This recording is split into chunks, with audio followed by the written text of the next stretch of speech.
Praise lord, హల్లెలూయా. ప్రభువైన యేసుక్రీస్తు నామములో మీ అందరికీ హృదయపూర్వక వందనాలు, శుభాలు, దైవాశీస్సులు. ఈరోజు 2వ తారీఖు.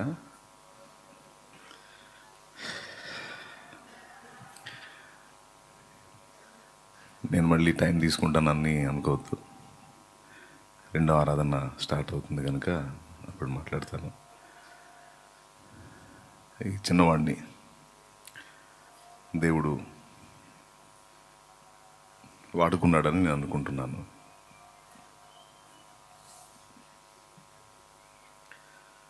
కొన్ని సంగతులు చెప్పి మీకు నెక్స్ట్ పరిచర్యకు సిద్ధపరచాలని నేను వచ్చాను. బిడ్డ చెప్పిన మాటలో ఒక మాట, దేవుడు యాకోబుని గురించి నేను యాకోబు దేవుణ్ణి అని చెప్పుకున్నాడు. సహజంగా ఒక గనుడైన తండ్రిని కలిగి ఉన్న కొడుకు నేను ఫలానాయన కొడుకుని అని చెప్పుకోవడానికి ఇష్టపడతాడు. ముఖ్యమంత్రి కొడుకున్నాడు అనుకో, నేను ఎవరో తెలుసా, ఫలానాయన కొడుకుని అంటాడు. ఎందుకంటే తను ఘనుడు కాబట్టి, ఆ పేరు చెబితే విన్నవాళ్ళు లోబడతారు కాబట్టి. అవునా? ఒక మంచి అధికారం కలిగినవాడో, టాలెంట్ కలిగినవాడో, ప్రజల చేత గుర్తింపబడినవాడో అయ్యున్న తండ్రిని గురించి కొడుకు ఘనంగా చెప్పుకుంటానే ఫలానా ఆయన తాలూకా అని. అలాగే కొడుకు ఉన్నత స్థితిలోకి వెళితే తండ్రి కూడా చెప్పుకుంటాడు. ఏమనంటే, నేను ఎవరో తెలుసా, ఫలానా ఆయన తెలుసా నీకు? తెలుసండి, ఆ సార్ గారు తెలుసు నాకంటే.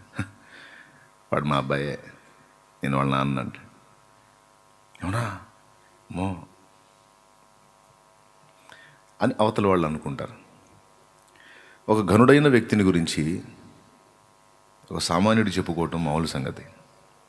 ఇక్కడ రివర్స్. దేవుడు అసమాన ధీరుడు, దేవుడు సర్వ విశ్వానికి నిర్మాణకుడు. ఆయన తన గురించి తాను ప్రకటించుకునేటప్పుడు ఏం అడ్రస్ చేస్తున్నాడు తెలుసా? నేను ఎవరనుకున్నా, అబ్రహాం తెలుసా? అబ్రహాం సేవించింది నన్నే. అంటే ప్రజల్లో అబ్రహాముకి ఏ తరహా గుర్తింపు ఉంటే మీరు గౌరవించే అబ్రహాం ఉన్నాడే, ఆ అబ్రహాం సేవించింది నన్నే అని, అబ్రహాము దేవుణ్ణి అని చెప్పుకున్నాడు ఆయన.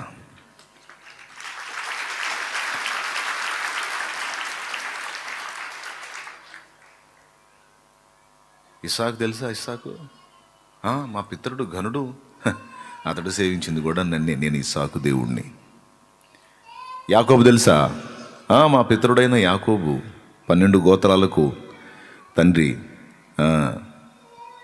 ఆ యాకోబు సేవించింది కూడా నన్నే, నేను యాకోబు దేవుణ్ణి అని ఒక మట్టి పురుగుని గురించి, ఒక మనిషిని గురించి చూపించి, ఆ మనిషి సేవించింది నన్నే అని దేవుడు చెప్పుకుంటున్నాడంటే ఆ ముగ్గురికి ఎలాంటి గుర్తింపు ఉందో, ఎలాంటి గౌరవం ఉందో, ఎలాంటి ఘనత ఉందో మనం గ్రహించవచ్చు. అబ్రహాము నేను ఫలానా ఆయన భక్తుడిని అంటే అది వేరు. ఫలానా భక్తుడి దేవుణ్ణి అని నేను చెప్పుకోవటంలో 2 చేస్తున్నాడు. ఒకటి, తానెవరో మోషేకి తెలియజేస్తున్నాడు, నేను నీ పితరులు సేవించిన దేవుడిని రా అని. రెండవది, మనుషులు నన్ను బట్టి ఘనతగా ఫీల్ అవటం కాదు, మనుషులను బట్టి, ముఖ్యంగా భక్తుల్ని బట్టి నేను కూడా ఘనంగా ఫీల్ అవుతాను అని చెప్తున్నాడు ఆయన. ప్రైజ్ ది లార్డ్, హల్లెలూయా. నన్ను బట్టి మీరు ఘనంగా ఫీల్ అవ్వటమే కాదు నాన్న, మిమ్మల్ని బట్టి కూడా నేను ఘనంగా ఫీల్ అవ్వాలి, చెప్పుకోవాలి. ఫలానా ఆమె నా భక్తురాలు, ఆమె సేవించింది ఎవరిని అనుకుంటున్నారు? నన్ను. ఈరోజు మదర్ తెరీసా అంటే అందరికీ సమాజంలో చాలా గౌరవం ఉంది. ఎవరో మతోన్మాదులు, కరడుగట్టినటువంటి ఉన్మాదం నెత్తికెక్కినటువంటి పిచ్చోళ్ళకు తప్ప మదర్ తెరీసా యొక్క ఘనత, గొప్పతనం ప్రపంచం మొత్తానికి తెలిసింది. ప్రపంచం ఆమెను గుర్తించింది కాబట్టి నోబెల్ బహుమతి ఇచ్చారు ఆమెకి. Mother Teresa. ఆమె సేవ అనిర్వచనీయం. అంటే నిర్వచనానికి అందనంత సేవ చేసింది ఆమె. ఖచ్చితంగా మతోన్మాదులను మినహాయిస్తే, మత ఉన్మాదం ఎత్తికెక్కకుండా వేరే మతాల్లో ఉన్న వ్యక్తులు ఉన్మాదులు కాకుండా ఉన్నటువంటి మామూలు వాళ్ళందరికీ కూడా మదర్ తెరీసా తెలుసు, ఆమె గొప్పది అని తెలుసు. ఇప్పుడు దేవుడు ఏం చెప్పుకోవచ్చు తెలుసా? మీరందరూ మదర్ తెరీసా అంటారు కదా, ఆ మదర్ తెరీసా దేవుడిని నేను అని చెప్పుకుంటాడు ఆయన. ప్రేమ, శాంతి, కరుణ, దయ, క్షమ అనే విషయాలన్నీ చెప్పుకొని మదర్ తెరీసా అని చెప్తారు కదా. మదర్ తెరీసా, అమ్మ తెరీసా అంటారు కదా. మీ మదర్ తెరీసా నా భక్తురాలే, ఆమె నన్ను బట్టే అలా తయారైంది అని చెప్పుకుంటాడు.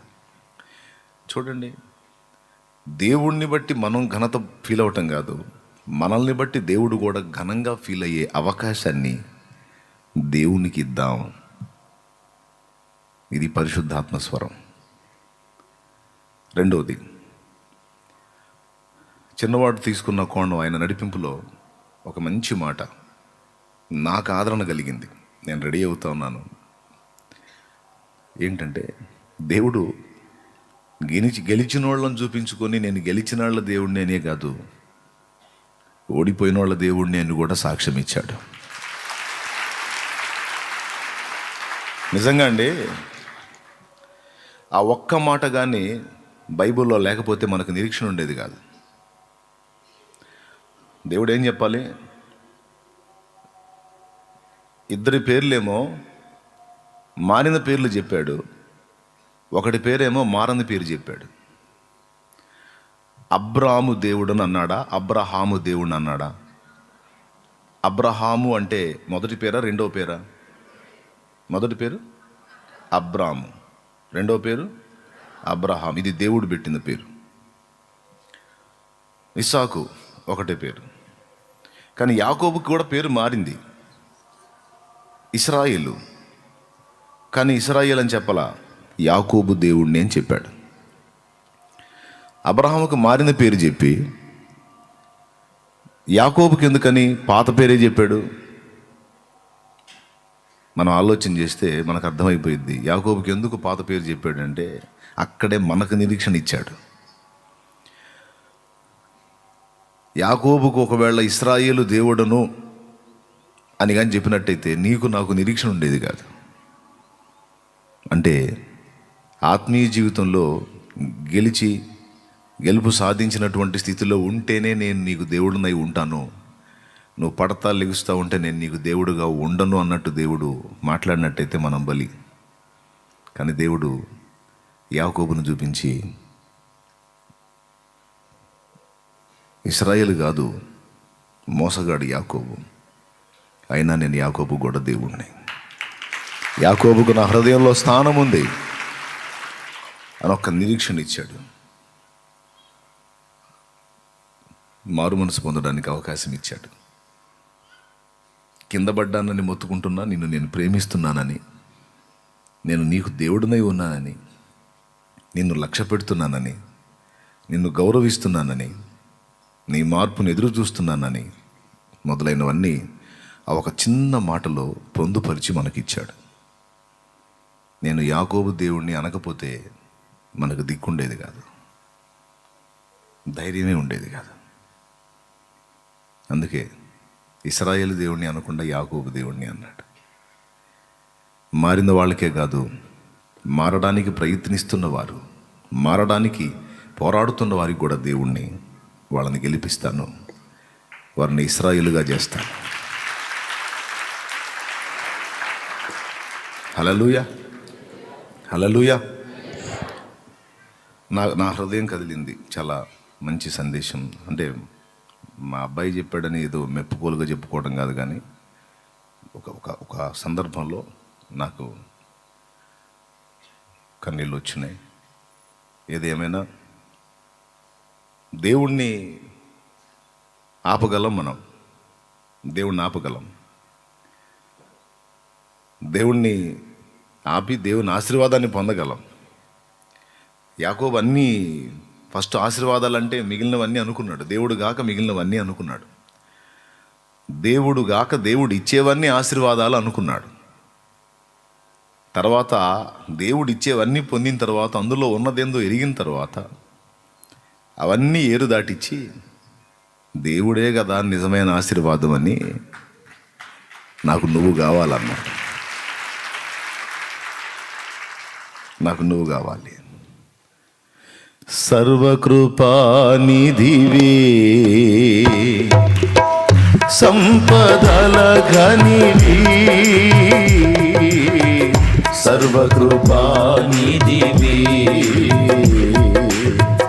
సంపదల ఘనివి, సకలము చేయగలని వైపేనా కన్నులెత్తి చూచెదా, సకలము సకలము సకలము సకలము చేయగలని వైపేనా కన్నులెత్తి చూచెదా, కలవరపడినే కొండల వైపు నా కన్నులెత్తుదునా, కొండల వైపు నా కన్నులెత్తి కొదువతో నేను కుమిలెదనా, కొదువతో నేను కుమిలెదనా. దేవునికి మహిమ. ఓడిపోయిన స్థితిలో నువ్వున్నా పర్వాలేదు, నీ కూడా దేవుడే అని నిన్ను అందులోనే ఓడిపోయి కూర్చోమని చెప్పట్లా.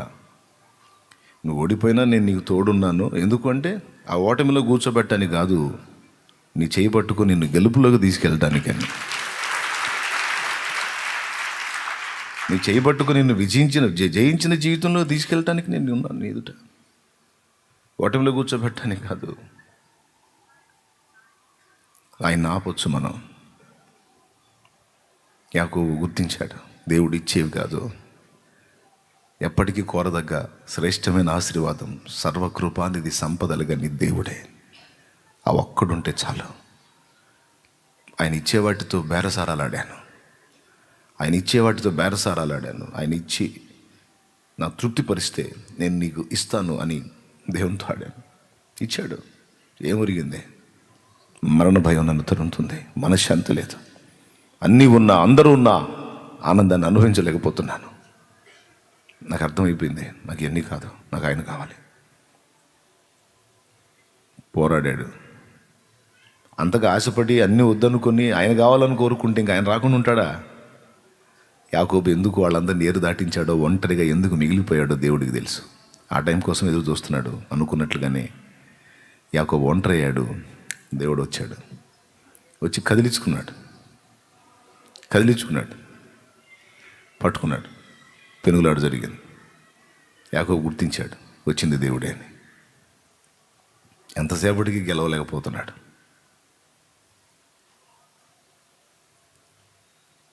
పెనుగులాడుతూ ఉన్నాడు. ఎంతకి గెలవకుండా చూచి తొడగూటి మీద కొట్టాడు, లోబడ్డాడు. ఆ తర్వాత ఒక సంగతి హోషేయలో ఉంటుంది. యాకోబు మగసిరి గలవాడై కన్నీటితో దేవుడిని ఆపొచ్చు. ఆ యాకోబు దేవుడిని ఆపిన సన్నివేశం అద్భుతంగా ఉంటుంది. అక్కడ చెప్పదు కానీ వాక్యం హోషేయలో చెప్తాడు అనమాట. పడగొట్టేసి వెళ్ళిపోతుంటాడు. అప్పుడు కాళ్ళు పట్టుకుంటాడు. రొమ్ముకు రొమ్ము అనిచ్చినోడు, దేవునికి ఆపోజిట్లో పోరాడినోడు ఇప్పుడు దేవుని పాదాలు పట్టుకొని ఏడవటం మొదలు పెడతాడు. రొమ్ముకు రొమ్ము అనిచ్చి పెనుగులాడినప్పుడు పడగొట్టేసి వెళ్ళిపోవడానికి ఇష్టపడ్డ దేవుడు ఎప్పుడైతే కాళ్ళు పట్టుకొని, అయ్యా నన్ను దాటిపోతావా అని ఏడ్చేసరికి ఆయన గుండె చూడు, ఆయన హృదయం చూడు, దేవుని హృదయం అడిగేయలేకపోయాడు. దాటిపోలేడు ఆయన ప్రేమ అలాంటిది. ఈరోజు నిన్ను నన్ను కూడా దాటిపోకుండా చేసుకోవచ్చు. దానికి 2 చేయాలి. నువ్వు ఏదంతో పెనుగులాడుతున్నావు, పోరాడుతున్నావు, వాటన్నిటిని ఏరు దాటించాలి. నువ్వు ఒంటరిగా మిగలాలి. దేవుని కోసం శ్రద్ధతో కన్నీళ్లతో వెతకాలి. ఆయన సన్నిధి నీ మధ్య నీ దగ్గరకు వచ్చినప్పుడు కన్నీళ్లతోనే ఏం కోరాలో తెలుసా? నువ్వు ఇచ్చేవి కాదు, నాకు నువ్వు కావాలి, నాకు నువ్వు కావాలి. నేనెందుకు పనికొస్తాను నీకు? నువ్వు కావాలంటున్నా. నేను కూర్చుంటే సరిపోద్దా నీ దగ్గర? చాలు. అరే, చాలామంది చాలా అడుగుతున్నారు, నీకేం పిచ్చా? నువ్వు నన్ను అడుగుతావేంటి? ఏం చేసుకుంటావు నన్ను నువ్వు? దేవా, ఏది ఉన్నా లేకపోయినా పర్లేదు, నా బ్రతుకు కాలం అంతా నువ్వు నాకు కావాలి.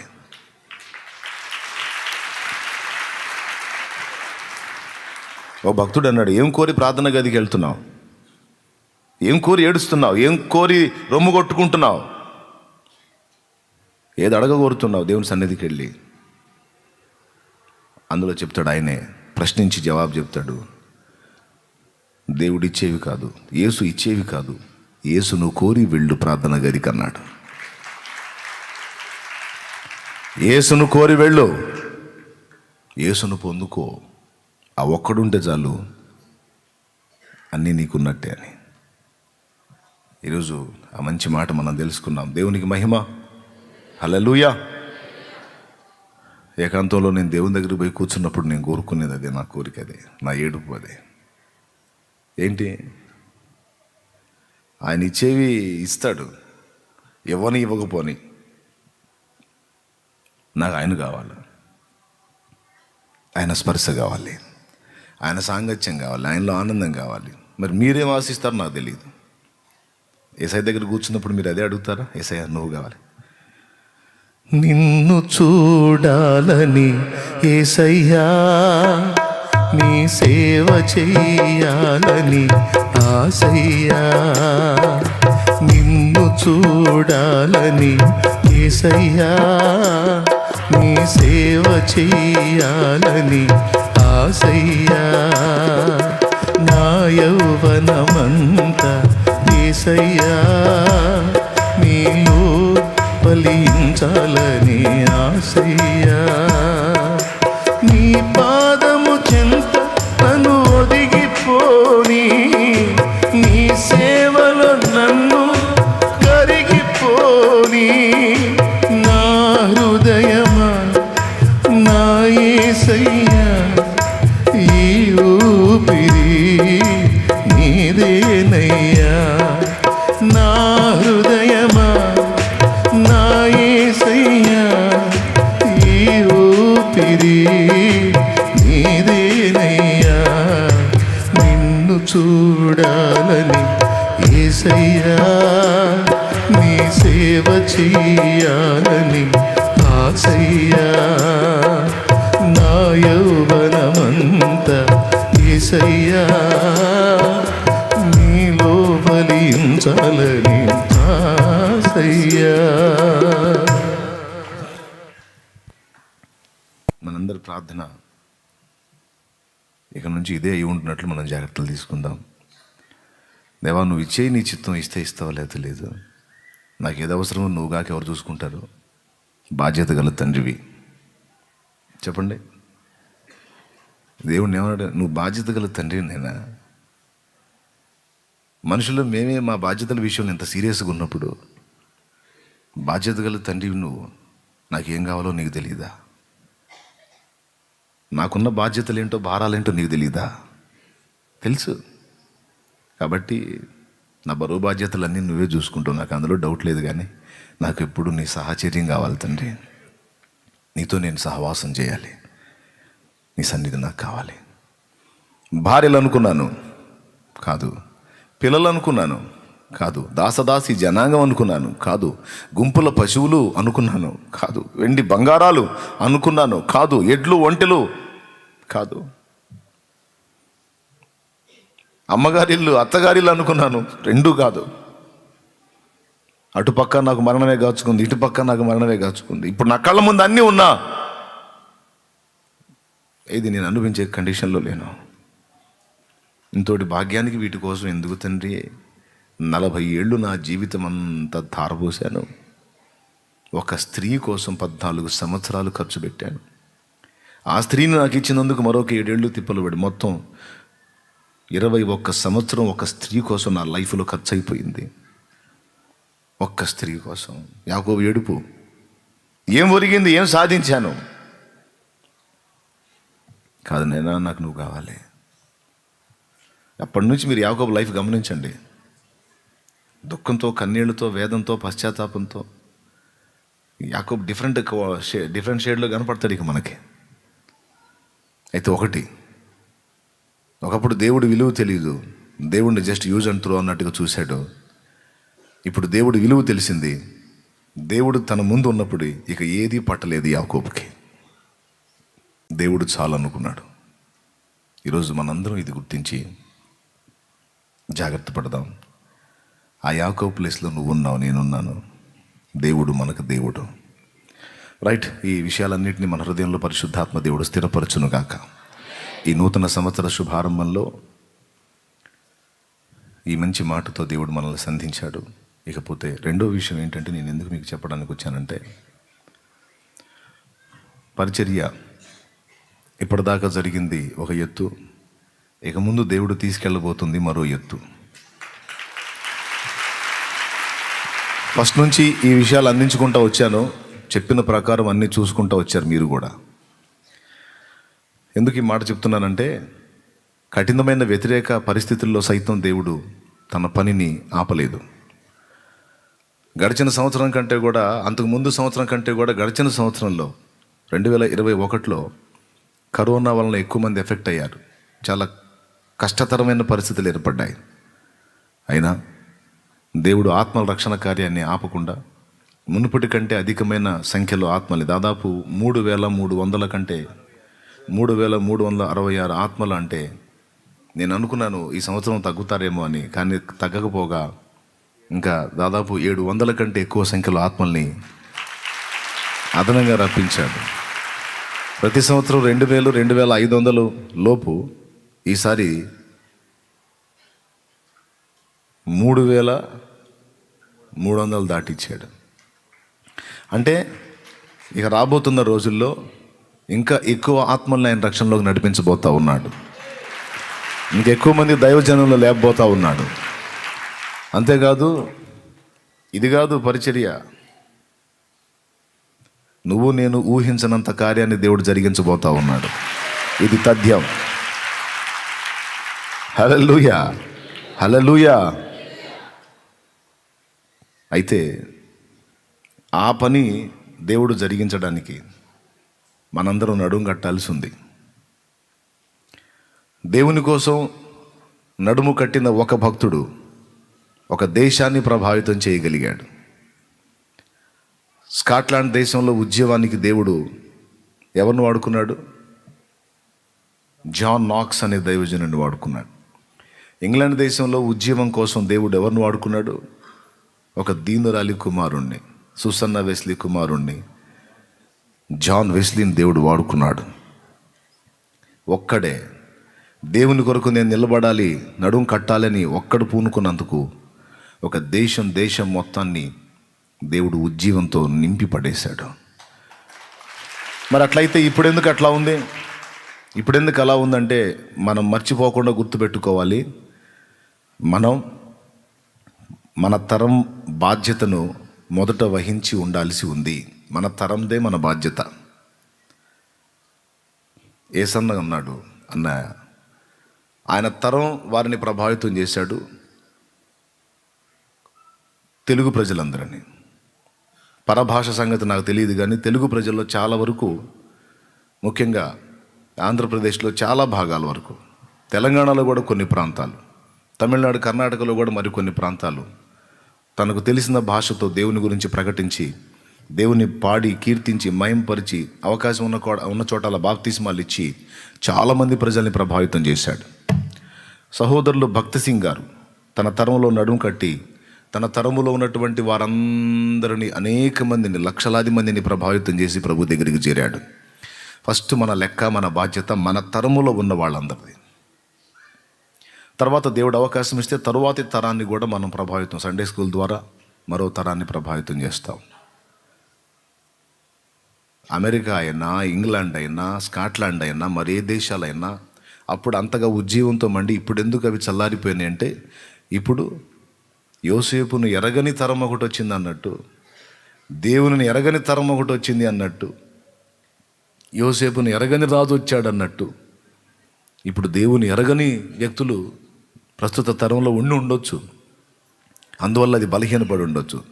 కానీ ఆ భక్తులుండి పరిచర్య చేసిన దినాల్లో ఆ దేశాలని, ఆ ప్రాంతాలని దేవుడు దర్శించిన దినాలుగా గుర్తించారు.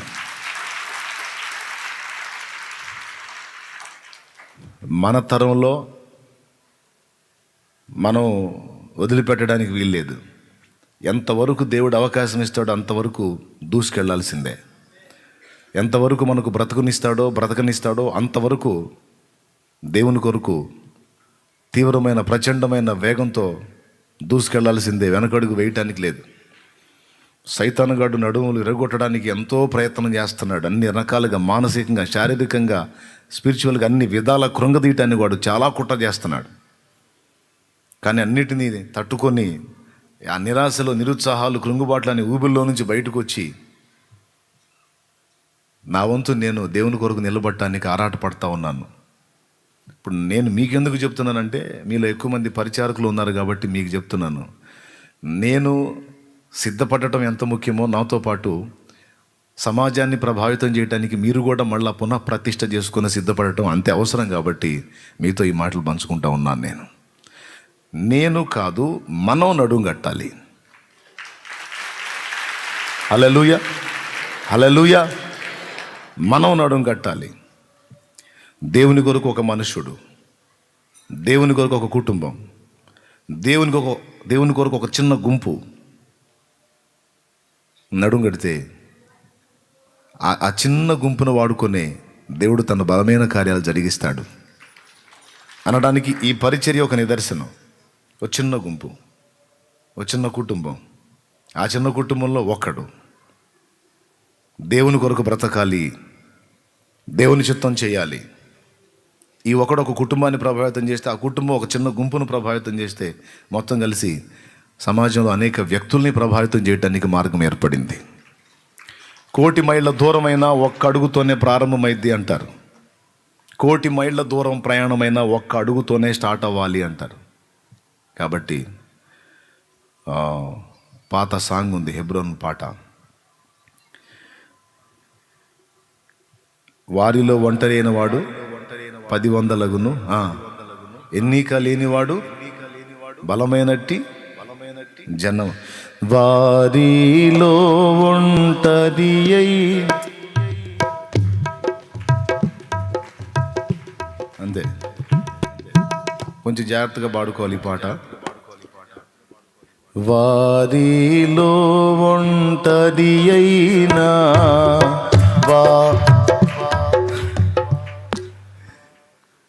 నేనే తప్పు పడుతున్నాను కదా, కొట్టేవాడు కరెక్ట్గానే కొడుతున్నాడు. మీరు పాడండి, వచ్చిన వాళ్ళు పాడండి. వారిలో ఒంటరి అయినా వాడు 10,000 వారిలో ఒంటరి అయినా వాడు 10,000 ఎన్నిక లేనివాడు, ఎన్నిక లేనివాడు బలమైనటి జనమగును, బలమైనటి జనమగును. లెమ్ము తేజరిల్లుము నీకు వెలుగు వచ్చియున్నది. దేవుని స్తోత్రం. ఎరా హడావుడి తాళం కొట్టి నాకు పాట అందకుండా చేస్తారా? ఇదేంద్ర నేను తప్పు పాడుతున్నాను, నేను దడబుట్టింది నాకు. దేవునికి స్తోత్రం కలుగునుగా. నేను 3 సార్లు ట్రై చేసినా రావట్లేదు. అది వాడు ఫాస్ట్ కొడుతున్నాడు, నాకే వచ్చింది. ఇంకా టైం సెట్ అవ్వటల్లా. మంచి పాట. వారిలో ఒంటరి అయిన వాడు 10,000 ఎన్నిక లేనట్టి వాడు బలమైన జనమగును. కాబట్టి బలమైన కార్యాలు ఉన్నాయి. బలమైన కార్యాలు ఇంతవరకు మీరు నాకు ఎంతో సహకరించారు. నిజంగా మీ అందరి సపోర్ట్ నిస్వార్థంగా, నిష్కల్మషంగా, నిందారహితంగా, యథార్థ హృదయంతో దేవుణ్ణి ప్రేమించి ఆత్మీయ నాయకుని గౌరవించి లోబడి మీరు చేసినటువంటి పరిచర్య ఫలం ఈరోజు చాలా సంఘాలకి, చాలామంది భక్తులకి ఒక మాదిరిగా నిలిచింది. తండ్రి సన్నిధి పరిచర్య. హల్లెలూయా, హల్లెలూయా. ఇంతటితో ఆగటానికి లేదు. ఇది అల్ప విజయమే, గొప్ప విజయం కాదు, అల్ప విజయమే ఇది. ఇంకా గొప్ప గొప్ప విజయాలు ఉన్నాయి ముందు. అవి సాధించాలి. బాధలు, కష్టాలు, కన్నీళ్లు, ఇరుకులు, ఇబ్బందులు ఇన్ని రకాలుగా మనల్ని కృంగతీస్తున్నాయి. వెనకడుగు వేయటానికి లేదు. నన్ను దేవుడు ప్రకటించడానికి ఎలా పిలిచాడో, నాతో పాటు నాకు సహకరించి నాతో పాటు పరిచర్య చేయటానికి, అది ప్రార్థించే పరిచర్య కావచ్చు, పరిశుద్ధులకు ఉపచారం చేసే పరిచర్య కావచ్చు, ఆర్థికంగా తోడ్పాటు అందించే పరిచర్య కావచ్చు, అది ఏ విధమైనదైనా ఆ పరిచర్యలో నాకు తోడ్పాటు అందించడానికి దేవుడు నిన్ను కూడా ఏర్పరచుకున్నాడు. నీ మీద కూడా పిలుపు ఉంది. మోషే ఇశ్రాయేలు జనాంగాన్ని బయటికి తీసుకొని రావడానికి పిలువబడితే మోషేకి సహకారిగా అహరోను కూడా పిలువబడ్డాడు. ప్రైజ్ ది లార్డ్, హల్లెలూయా. మానవ జాతిని రక్షించడానికి యేసు పిలువబడితే యేసుకు సహకారులుగా అపోస్తలులు పిలువబడ్డారు. నేర్పరైన శిల్పకారుని వల్లే పౌలు పునాదులు వేయడానికి పిలువబడితే ఆ పౌలుకు సహకారులుగా, ఉపచారకులుగా, పరిచారకులుగా తిమోతి, తీతు, ఫినెహసులు కూడా, ఫిలెమోన్లు కూడా పిలువబడ్డారు. ఎవరు పిలుపు వాళ్ళదే. నీకు ప్రకటించే పిలుపు నాదైతే నాకు సపోర్ట్ చేసి విస్తారమైన ఆత్మల రక్షణ కొరకు పరిచర్య చేయటానికి నీవు కూడా ఖచ్చితంగా పిలువబడ్డావు. పిలుపు లేకుండా నువ్వు వచ్చినా నిలవలేవు. అదే పరిచర్యన కావచ్చు. పిలుపు ఉన్నందుననే నువ్వు ఇన్ని సంవత్సరాలు నిలిచి నాతో కలిసి పరిచర్య చేసి ఈ విజయంలో నీ వంతు భాగం నువ్వు పొందడానికి సిద్ధమయ్యావు. పిలుపులో ఉన్న పాత్ర, దాని పరిమళం వేరు. ఒకవేళ పిలుపును కోల్పోయి ఒకవేళ జారి వెనక్కిపోతే పశ్చాత్తాపంతో తిరిగి దేవుని వైపు మళ్ళుకో. దేవుడు ఓడిపోయిన వారికి కూడా దేవుడే అని సెలవిచ్చాడు. ఈవేళ నేను నీకు కూడా దేవుడినై ఉన్నాను, దిద్దుకో, తిరిగి నేను నా చేయి అందిస్తాను, నేను నిలబెట్టుకుంటానని దేవుడు వాగ్దానం చేస్తున్నాడు. నిరాశలో నుంచి బయటికి రా, నిరుత్సాహంలోంచి బయటికి రా, కృంగుబాటులోంచి బయటికి రా. నిశ్చయంగా దేవుడు నిన్ను నిలబెట్టుకుంటాడు. మనందరం పిలుపులో ఉన్నాం. ఎవరి పిలుపు వాళ్ళది. ఈరోజు మరి బలమైన కార్యాలు ఇంకా దేవుడు చేయబోతున్నాడు అని చెప్పి దాంతోపాటు ఇంకొక మాట చెప్పకూడదు. ఏంటంటే ప్రార్థన పరిచర్య ఇంకా విస్తృతం కావాలి. ఒక బలమైన కార్యాన్ని మనం చూడాలంటే బలమైన ప్రార్థన మూల్యం తప్పకుండా చెల్లించాలి.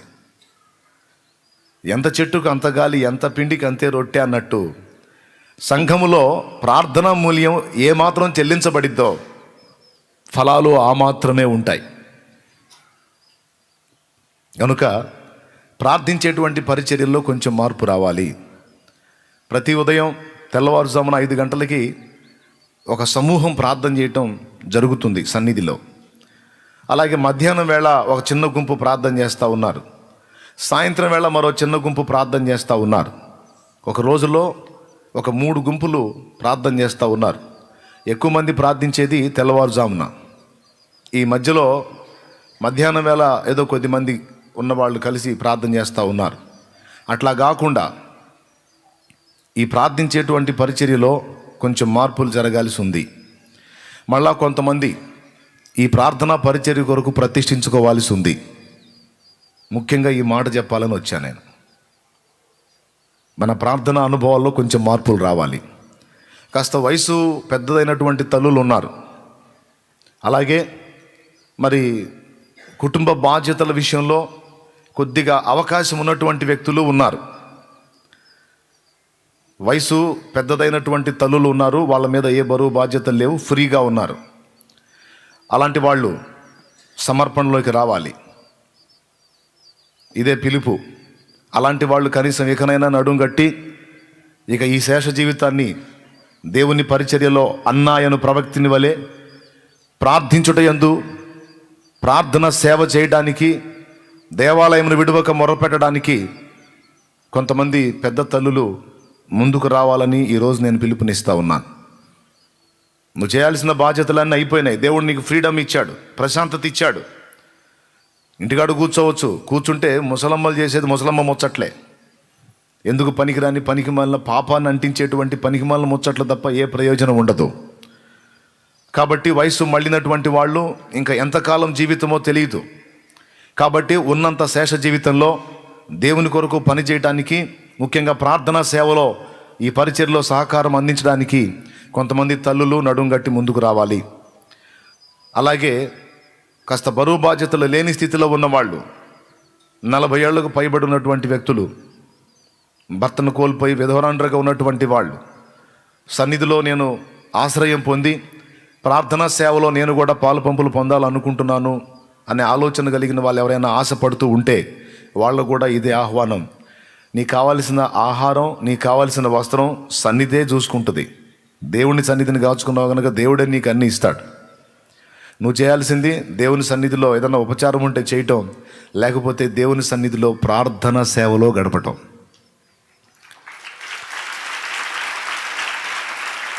ఈ ప్రార్థించేటువంటి పరిచర్యకు నేను సిద్ధపడుతున్నాను అనే మనసు మీలో ఎవరికైనా ఉంటే, వృద్ధాప్యం వచ్చిన పురుషులైనా సరే, లేకపోతే అవకాశం ఉన్న పురుషులైనా సరే, కాస్త ఆ విషయంలో స్వేచ్ఛ కలిగినటువంటి పురుషులైనా సరే, స్త్రీలైనా సరే, నేను క్లియర్గా చెప్పలేదు అనుకోవద్దు, క్లియర్గా చెప్తున్నా.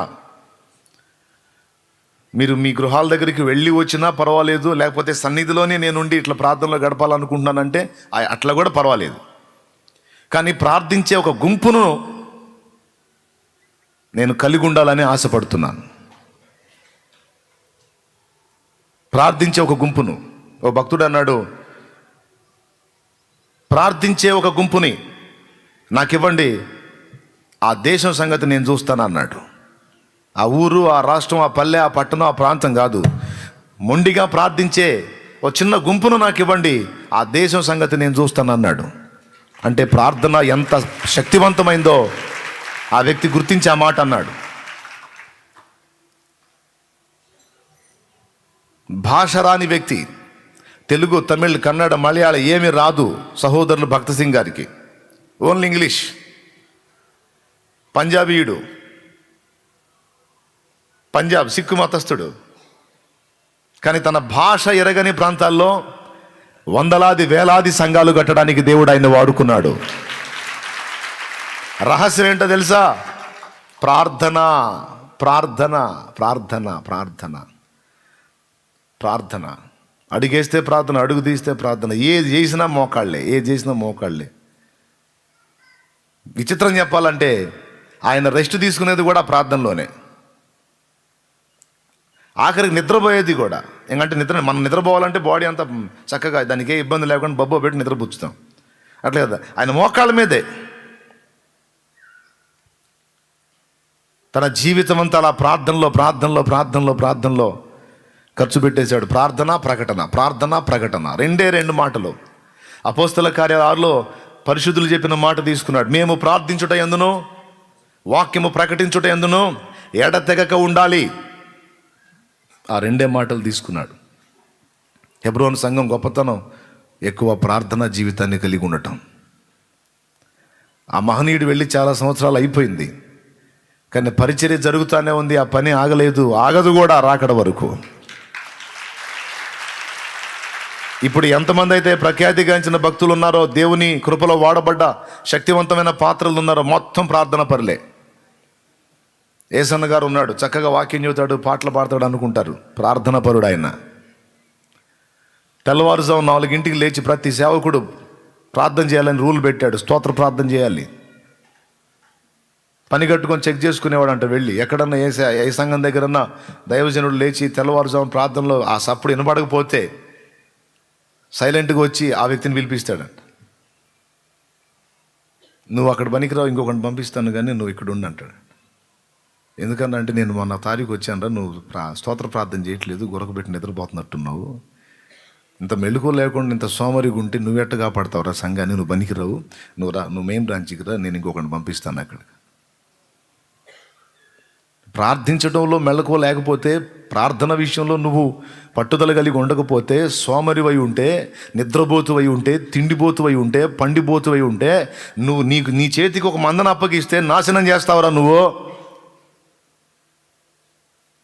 పాడు చేస్తావురా నువ్వు.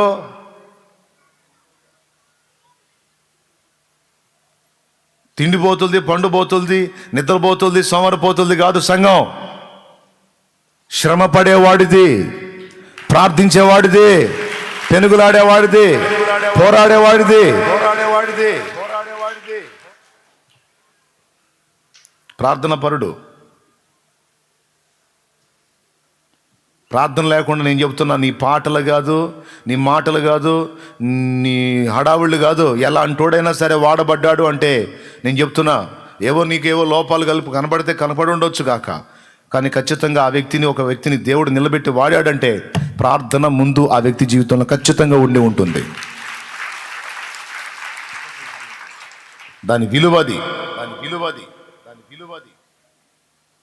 బలమైన ప్రార్థన మూల్యం చెల్లించని వాడు బలమైన ఉజ్జీవాన్ని చూడలేడు. ప్రార్థనను వదిలిపెట్టేసి వేరే స్కెచ్లు ఎన్ని గీసుకుంటే మాత్రం ఏం ప్రయోజనం? ఏ భక్తుడే, లెమన్స్ ఇవాంజలికల్ ఫెలోషిప్ జో గారు, దానియేలు గారు ఏం పునాదేశారో తెలుసా? ప్రార్థన.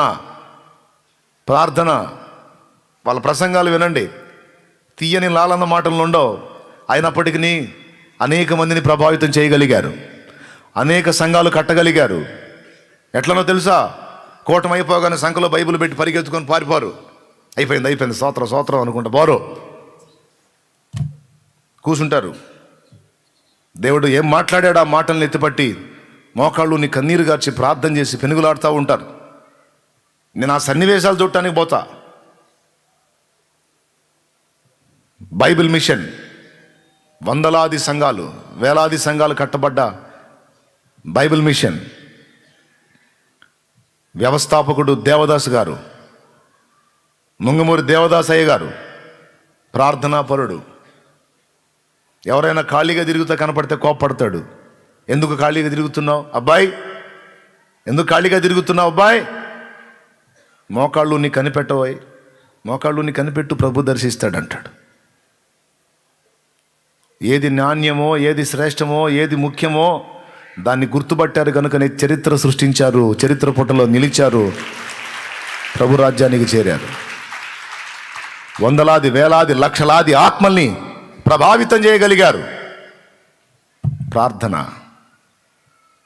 దేవుడు దాటిపోయే దేవుణ్ణి ఆగిపోయేటట్టు చేసింది యాకోబు స్వీయ బలం కాదు, కన్నీళ్ళు. యాకోబు కన్నీళ్ళు, తండ్రి దేవా నా దాకా వచ్చి నన్ను దాటిపోతావా? నువ్వు కూడా నన్ను వదిలిపెడితే నాకు ఈ బ్రతికెందుకు? నువ్వు కూడా నన్ను ఎడబాస్తే నాకు ఇక దిక్కెవరో, నా గతి ఏంటి అని యాకోబు ఏడ్చిన ఏడుపు నిలువున ఆగిపోయేటట్టు చేసింది దేవుణ్ణి. ఆగి ఊరుకున్నాడా? ఆశీర్వదించి వెళ్ళాడు, నూతన జీవితాన్ని చెల్లాడు. మనందరం ఇది ఆలోచిద్దాం. పెద్ద తల్లులు దయచేసి మీరు నన్ను విడిగా కలిసినా పర్వాలేదు, లేకపోతే ఇప్పుడు ఈ కూటమి అయిపోతుంది, ముగిస్తున్న ప్రార్థన చేయబోతున్నాను. కూటమి అయిన తర్వాత అయినా వచ్చి మీరు ఖచ్చితంగా మీ నేమ్ ఇచ్చి వెళ్ళండి, లేదా నిలబడండి, పర్వాలేదు. ఈ కూటమి అయిపోయిన తర్వాత అయినా నేను మాట్లాడతాను. తల్లులు, ఇంట్లో ఫ్రీ ఉన్నటువంటి తల్లులు, ఏ ప్రెజర్ లేకుండా నాకు అవకాశం ఉంది బాబు అన్న తల్లులు తప్పకుండా ముందుకు రండి. నా కలిగిన దానిలోనే అంత ఆహారం పెడతాను, నా కలిగిన దానిలోనే అంత వస్త్రం ఇస్తాను, మీకేది తక్కువ కాకుండా చూసుకుంటానికి నేను ఇష్టపడుతున్నాను. ఇంకా మీకేం కావాలి? ఆఖరికి మీకు ఆశ్రయం కూడా, నివాసం కూడా సన్నిధిలోనే ఏర్పడుతుంది. కానీ నాకు ప్రార్థించే గుంపు కావాలి.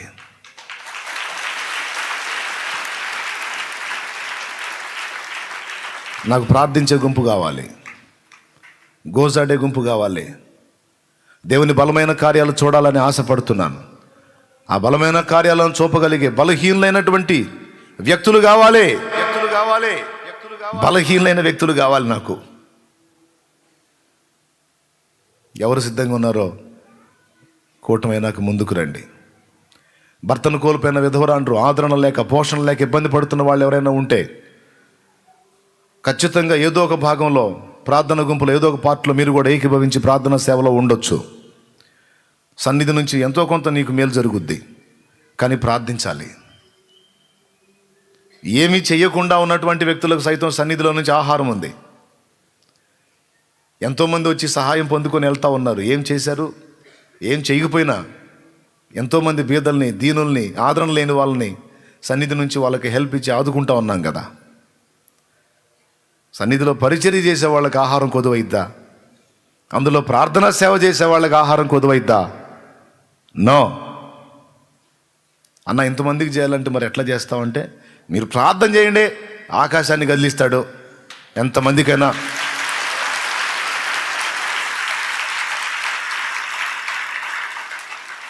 ఎంతమందికైనా ఏర్పాటు చేస్తాడు. మనం ఎవరికి మళ్ళీ దేహి అని చేయి చాపనీడు. ప్రార్థన చేస్తే చాలు, ఆయనే చూసుకుంటాడు. కాబట్టి ప్రార్థన చేయడానికి ఒక బలమైన గుంపు నాకు కావాలని నేను కోరుతున్నాను. ఏ స్థితిలో ఉన్న వాళ్ళైనా సరే అడుగు ముందుకేయచ్చు. ఫస్ట్ పెద్ద తల్లులు ఎందుకు చెప్పానంటే, వయసు మళ్ళిన వాళ్ళకి బరువు బాధ్యతలు ఎక్కువ ఉండవు. నెత్తిన ఫ్రీ ఉంటుంది.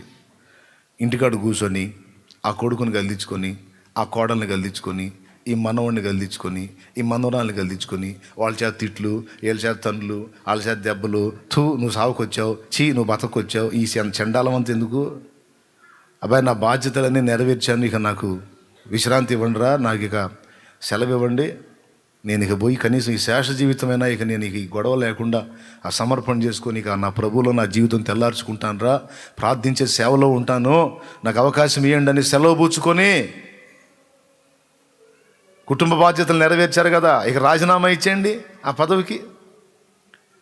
పదవికి రాజీనామా ఇచ్చేసేయండి. ఇక రండి, సేవకు రండి. ఇక అయిపోతుంది టైము, రాకడా దగ్గరకు వస్తుంది, నీకు ఇచ్చిన రోజులు అయిపోతున్నాయి. ఇంకెప్పుడు నువ్వు చేసేది? బాధ్యతలన్నీ నెరవేర్చావు. కొడుకులు అన్నావు, కూతుళ్ళు పెళ్ళిళ్ళు అన్నావు, పెటాకులు అన్నావు, అన్నీ అయిపోయినాయి. వాళ్ళకి పిల్లలు, ఇప్పుడేమో ఫస్ట్ ఏమో కొడుకు అన్నావు, కూతురు అన్నావు, కొడుకుకు పిల్లలు అయ్యారు, ఆ పిల్లలకి పిల్లలు అవుతున్నారు. మళ్ళీ ఇంకా వాళ్ళ గురించి కూడా ఆలోచన చేస్తాను. ఈ బతుకంత ఇంతేనా? రేపు పరలోకంలో బహుమానం ఇస్తాడు. బాగా నీ కొడుకు గురించి ఆలోచించావు, మనవడి గురించి ఆలోచించావు, మనవడికి పుట్టిన ముని మనవడి గురించి ఆలోచించావు, కష్టపడ్డావు, దమ్మ దా కిరీటం పెట్టుకో అని అంటాడా? ప్రభా నేను చాలా కష్టపడ్డాను ప్రభా ఫ్యామిలీ కోసం అంటే, వాళ్ళే ఇస్తారు తీసుకో బహుమానం అంట. నువ్వు ఎవరి కోసం కష్టపడ్డా వాళ్ళే ఇస్తారు తీసుకో బహుమానం అంట. అదేందయ్యా? జీవితం అంతా వాళ్ళకి దారపోస్తే వాళ్ళకి దారపోసావు, వాళ్ళే ఇస్తారు. నా కోసం ఏం చేసావు చెప్పండి. నీ కోసం ఏం చేయలేదు ప్రభు. అవకాశం ఉన్నంత వరకు అన్ని సంగతుల కోసం నేను ప్రార్థించి వాడుకున్నాను, కానీ నీ కోసం నేను ఏం చేయలేదు. మరి ఎందుకు మాట్లాడుతున్నా? నోరు మూసుకొని పక్కకు బాగుంటు. నువ్వు పరలోకం వచ్చావు, అదే సంతోషం. పో, అట్లా ఉండొద్దు. సేవ చేయాలి. అన్ని సేవల కంటే కూడా అత్యుత్తమమైన సేవ ప్రార్థన సేవ.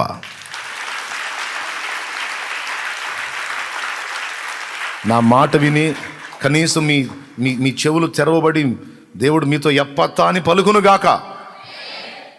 ఇకనన్నా దేవుడు మీతో ఎప్పత్తా అని పలుకునుగాక. మీ చెవులు తెరవబడునుగాక. రావాలి ముందుకి. లైవ్లో వింటున్న వాళ్ళు ఎవరైనా ఉంటే మీరు మీ ప్రాంతాల్లో సేవకు సమర్పించుకోండి. తల్లులో, వృద్ధులైన తండ్రులో ప్రార్థనా పరిచర్య కొరకు సమర్పించుకోండి. మీరు ఇక్కడ దాకా రాలేకపోతే మీరున్న దగ్గర కొద్దిమందిగా గుంపు కూడి ప్రార్థన చేయడానికి, లేకపోతే మీరున్న ప్రదేశంలో ఒంటరిగా ఉన్నా సరే యాకోబులాగా దేవునితో పెనుగులాడి ప్రార్థనా సేవ చేయడానికి సమర్పించుకోండి.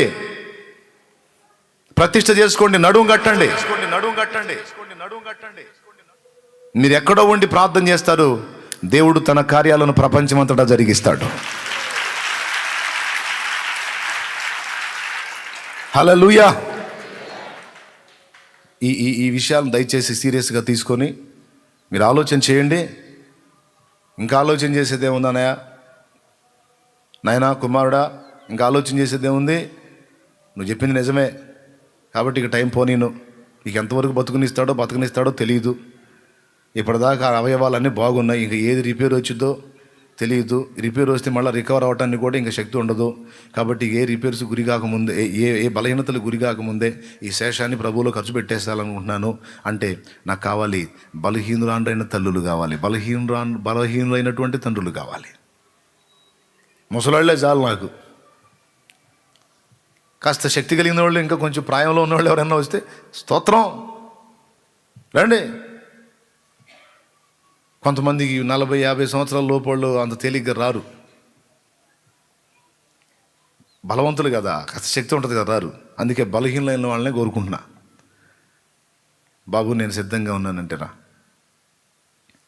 ఆ మధ్య ఒక తల్లి ఉండేది ఇక్కడ, ఒక తల్లి ఉండేది, పేరు చెప్పనులే, ఇక్కడే ఉండేది. ఆహారం ఏర్పాట్లు అన్నీ చక్కగా కావాల్సినంత మంచిగా జరిగేది. కుటుంబాన్ని చూసి వస్తానని వెళ్ళింది. వాళ్ళు మంచోళ్ళు కాదు, కొట్టే రకాలు. సరే అటు తిరిగి ఇటు తిరిగి ఏదో మొత్తానికి చేరావు, సన్నిధికి చేరావు. ఇంక మళ్ళీ వాళ్ళ దగ్గర ఎందుకు? మళ్ళీ పోయింది. ఇక్కడ ఏదన్నా నువ్వు ఖర్చుకు పెట్టుకో అని చేతికి ఇస్తే అవన్నీ దాచిపెట్టి పోయి వాళ్ళకి ఇచ్చింది. ఈ మధ్యకాలంలో ఏం జరిగిందో ఏమో తెలియదు, ఆమె చనిపోయింది అని కబురు వచ్చింది. చనిపోయిన తర్వాత ఎలా చనిపోయింది, నేను పేరు చెప్పనులే, ఎలా చనిపోయింది అని తెలిసిందో తెలుసా? కన్నవాళ్లే కొట్టి చంపారని తెలిసింది. రియల్. అంటే ఏ మమత కోసం పోయిందో, ఏ మమకారం కోసం పోయిందో వాళ్ళ చేతుల్లోనే బలైపోయింది.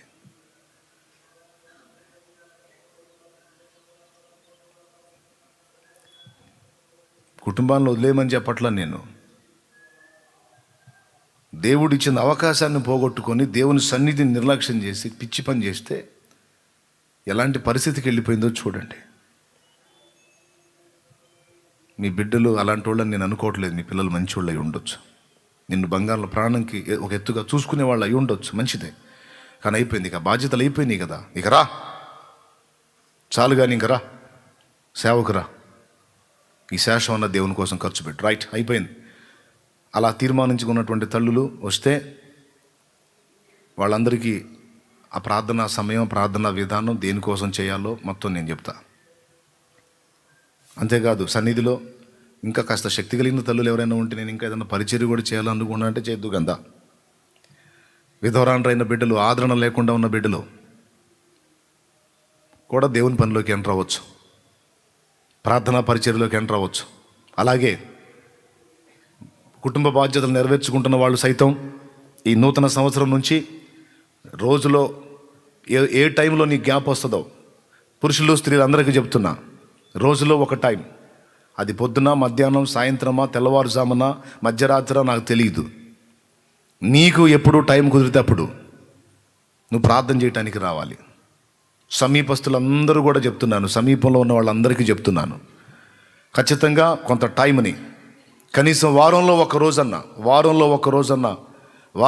రోజు 1 గంట సేపు నేను దేవుని సన్నిధిలో ప్రార్థన చేయడానికి ప్రతిష్ట చేసుకుంటాను అని నడుం కట్టాలి. అందరూ ఒకే వారం కూర్చోరుగా. సోమవారం ఒకళ్ళు, మంగళవారం ఒకళ్ళు, బుధవారం ఒకళ్ళు, గురువారం ఒకళ్ళు, శుక్రవారం ఒకళ్ళు, శనివారం ఒకళ్ళు, ఆదివారం కూడా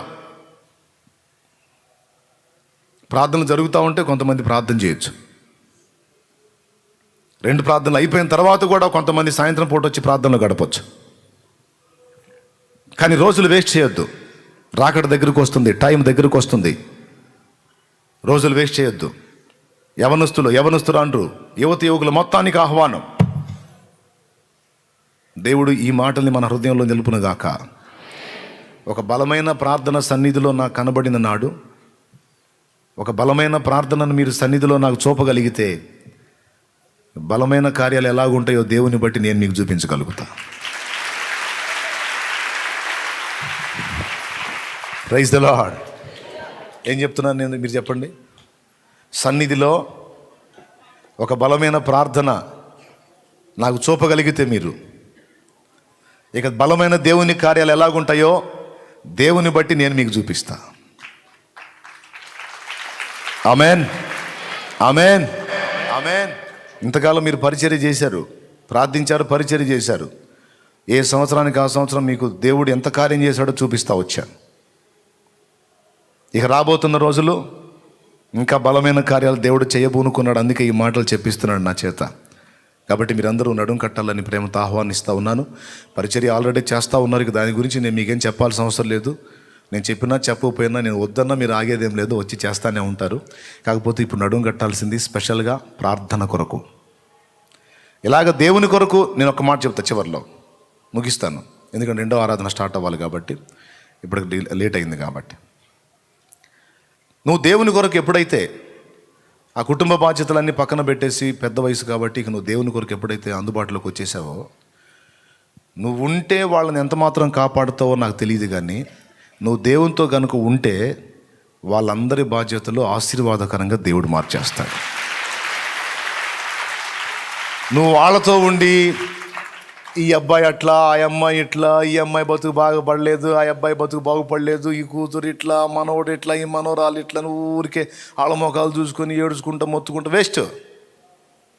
దేవుని సన్నిధిలో సేవలో నీకు నువ్వు వచ్చి దేవుని పనిలో ఉన్నట్లయితే ఆ కూతురు ఎట్లా బాగుపడదో చూద్దాం, ఆ కొడుకు ఎట్లా బాగుపడ్డో చూద్దాం, ఆ మనోడు ఎట్లా బాగుపడ్డా, ఈ సెక్షన్ అంతా ఆయన చూసుకుంటాడు. నీకంటే బాగా చూస్తాడు, నీకంటే ఇంకా బాగా చక్కబెట్టగలుగుతాడు ఆయన. అయితే నువ్వు అప్పచెప్పాలి ఆయన చేతికి. తెగించి అడుగు ముందుకు వేయి, సేవ చేయి. విధవరాండ్రు కూడా చెప్తున్నాను, భర్తను కోల్పోయాను, అయ్యో నా గతి ఏమిటనే చింతపడాల్సిన అవసరం లేదు.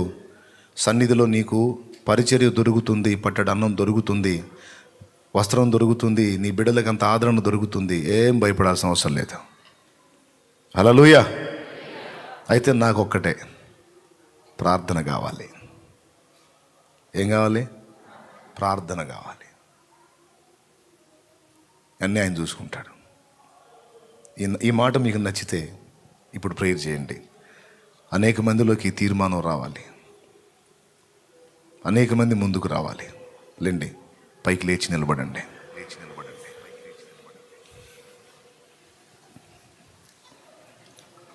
యవనస్తులు అంటూ కూడా, స్త్రీలు పురుషులు అందరూ కలిసి ప్రార్థించడానికి నడుం కట్టాలి.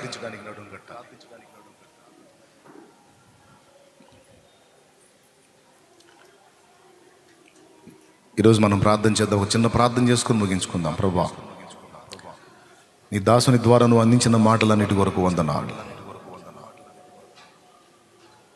ఈ మాటలన్నీ మేము విన్నాం. ఈరోజు ఒక తీర్మానం చేయడానికి సిద్ధపడుతున్నాం. దేవా, కనికరించు. బంధకాలుగా, సంఖ్యలలాగా పడిపోయినాయి నాకు అనుబంధ బాంధవ్యాలు, రక్త సంబంధాలు సంఖ్యలైపోయినాయి నాకు. జీవితం చరమదశలోకి వచ్చేసాను, ముగింపు ఘట్టంలోకి వచ్చేసాను. నా తండ్రి, ఇక నేను టైం పోనీను, ఇక నేను సమయాన్ని పోనీను. నీ సేవ చేయాలి. నిజమే, ఉరికి బయటికి వెళ్ళి అన్ని తిరిగి ప్రకటించే శక్తి నాకు లేదు. నీ సన్నిధిని కాచుకొని ప్రార్థన పోరాటం చేయటానికి నా కృపనివ్వయ్యా. నా శేష జీవితం అంతా ఇక నీలో ఖర్చు అవ్వడానికి నాకు అవకాశం ఇవ్వు అని అనేక మంది తల్లులు తీర్మానం చేయాలి, తండ్రులు తీర్మానం చేయాలి. ప్రభువా, నా కుటుంబ బాధ్యతలన్నీ నీవే చూసుకో తండ్రి. నా బిడ్డల్ని నీవే చూసుకో ప్రభువా. ఇక నేను నీ చిత్తం నెరవేర్చడం కోసం అన్నాయను ప్రవక్తిని వలె ప్రార్థించడానికి నేను అప్పగించుకుంటాను. నన్ను బలపరచు. నాలో చంచలత్వం లేకుండా, ప్రతికూల పరిస్థితులు రాకుండా స్థిరమైన మనసు నాకు కలిగించదు గాక తండ్రి. నీకు వందనాలు, వందనాలు, వందనాలు, వందనాలు అంటూ ప్రార్థన చేయండి. తల్లులు, తండ్రులు ప్రార్థన చేయండి. నీ సన్నిధిలో నాకంత ఆహారం దొరికేట్టు చేయి తండ్రి, నాకంత వస్త్రం దొరికేటట్టు చేయి తండ్రి అని. భర్తను కోల్పోయిన స్త్రీలు, అనాథలైన పిల్లలు, దేవుని సన్నిధే నీకు ఆదరణ, దేవుని సన్నిధే నీకు ఆశ్రయపురం. అన్యజనులకు సైతం పట్టెడు అన్నం సన్నిధిలో దొరికినప్పుడు నీకెందుకు దొరకదమ్మా? అన్యజనులకు సైతం సన్నిధిలో అంత సహాయం దొరికినప్పుడు నీకెందుకు దొరకదు నాయనా? దేవుడే ఇస్తాడు మనకి. ప్రార్థన చేద్దాం. ప్రభువా, ఈరోజు నువ్వు అందించిన ఈ మాటలన్నిటి కొరకు వందనాలు చెల్లిస్తా ఉన్నా. ఎంతమంది బిడ్డలు ఇక్కడ నిలిచి ఉన్నారు, వారందరి హృదయాల్లో ఒక భారాన్ని కలిగించు. లైవ్ ద్వారా ఎంతమంది వీక్షిస్తున్నారు, వారిలో కూడా ఒక భారాన్ని కలిగించు ప్రభువా. ప్రార్థించే గుంపు కావాలి ప్రభువా, ప్రార్థించే గుంపు కావాలి ప్రభువా. ప్రార్థనలో పెనుగులాడే వ్యక్తులు కావాలి, ప్రార్థనలో పెనుగులాడేటువంటి వ్యక్తులు కావాలి. ప్రార్థించడానికి ప్రతిష్ఠ చేసుకునే శ్రేష్ఠ భక్తులు కావాలి. లేవనెత్తు ప్రభువా, నీకు స్తోత్రమయ్యా, స్తోత్రమయ్యా, స్తోత్రమయ్యా, స్తోత్రమయ్యా. ఇది కాదు ప్రభువా పరిచర్య, ఇంకా విస్తరించాలి పని. ఓ నా తండ్రి, నా ప్రభువా, దేశము ప్రభావితం కావాలి తండ్రి, దేశము ప్రభావితం కావాలి. ఓ బలమైన ఉద్యమాన్ని చూడాలి. ఓ మా దినములు నా ప్రభువా, భారతదేశమును నీవు దర్శించిన దినములు కావాలి. కార్యము చేయి, కార్యము చేయి. మనుషుల్లో ఆ విషయంలో ఆసక్తి పుట్టించు. సంఘములో, పరిచారకుల్లో, విశ్వాసుల్లో ఆ విషయమైన ఆసక్తి, తృష్ణ, భారము కలిగించు. కలిగించండి నాయన. యేసు నామమున వేడుచున్నాం తండ్రి, ఆమేన్. మన తండ్రి అయిన దేవుని ప్రేమ, ఆయన ప్రియ కుమారుడు లోకరక్షకుడైన యేసయ్య శాశ్వత నిత్య కృప, పరిశుద్ధాత్మతోడి మనోహర దివ్య సహవాసం, సమాధానం సమకూడిన మనకు సకల పరిశుద్ధులకు సార్వత్రిక సంఘమంతటికి సదాతోడి నిత్యత్వంలో చేరు పర్యంతం మనల్ని నడిపించును గాక. ఆమేన్, ఆమేన్. ప్రభేసు రక్తమునకు జై, ప్రభేసు రక్తమునకు జై, ప్రభేసు నామమునకు సంపూర్ణ విజయం కలుగును గాక. ఆమేన్, ఆమేన్. నేను ఎక్కువసేపు మాట్లాడితే మళ్ళీ చెప్పిన మాటలు మర్చిపోతారని ముగించాను. ఇప్పుడు నేను స్పష్టంగానే చెప్పాను కదా, స్పష్టంగానే చెప్పా కదా. ఇప్పుడు ఇక ఎవరెవరు ఏం తీర్మానం చేసుకుంటారో నాకు తెలియజేయండి. ఇక మీరు ఎలాగా అడుగు ముందుకేయాలో నేను చెప్తా. స్త్రీలు, పురుషులు, ముఖ్యంగా నంబర్ 1లో పెద్ద వయసు ఉన్నటువంటి వాళ్ళకి స్వేచ్ఛ ఉంటుంది. వారు అలాగే రెండవ స్థానంలో ఆదరణ లేకున్నటువంటి వ్యక్తులు, భర్తను కోల్పోయిన విధవరాండ్రకు 2వ స్థానం. ఇక 3వది సంఘంలో ఉన్నటువంటి వ్యక్తులందరికీ ఏదో ఒక వారంలో కనీసం వీక్లో 1 డే 1 గంట సమయం ప్రార్థించడానికి నువ్వు నీతో పాటు కొంతమంది కలిసి దేవుని సన్నిధిలోకి వచ్చి ప్రార్థించడానికి నడుం కట్టండి. ఏ మూల కనపడినా ప్రార్థన వినపడాలి, ఏ మూల చూసినా ప్రార్థన వినపడాలి. అది నా ఆశ. ఆ బలమైన ప్రార్థన కనపడితేనే బలమైన కార్యాలు పూనుకోవడానికి నాకు దేవుడు శక్తిని ఇస్తాడు. అప్పుడు బలమైన కార్యాలు చూస్తాం.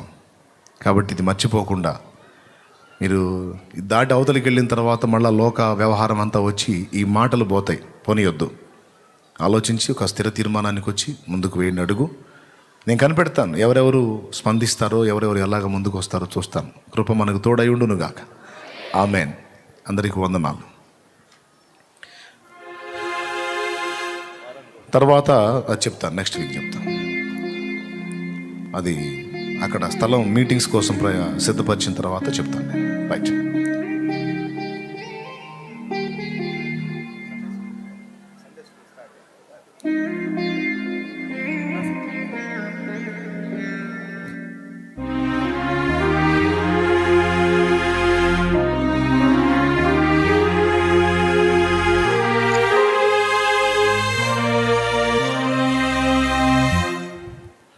ప్రియులారా, ఈ మొదటి ఆరాధన ముగించబడింది. ఇంతవరకు లైవ్లో, జూమ్లో ఉన్న వారికి హృదయపూర్వకమైన వందనాలు. సన్నిధిలో ఆరాధించిన మీకు కూడా హృదయపూర్వకమైన వందనాలు తెలియజేస్తూ ఉన్నాం. 2వ ఆరాధన కొరకు సిద్ధపడదాం త్వరగా. మీలో ఎవరైనా ఇంకా ప్రభు యొక్క శరీర రక్తాలు తీసుకోకపోతే దయచేసి గమనించండి. ఇప్పుడు మీకు అవి ఇవ్వబడవు.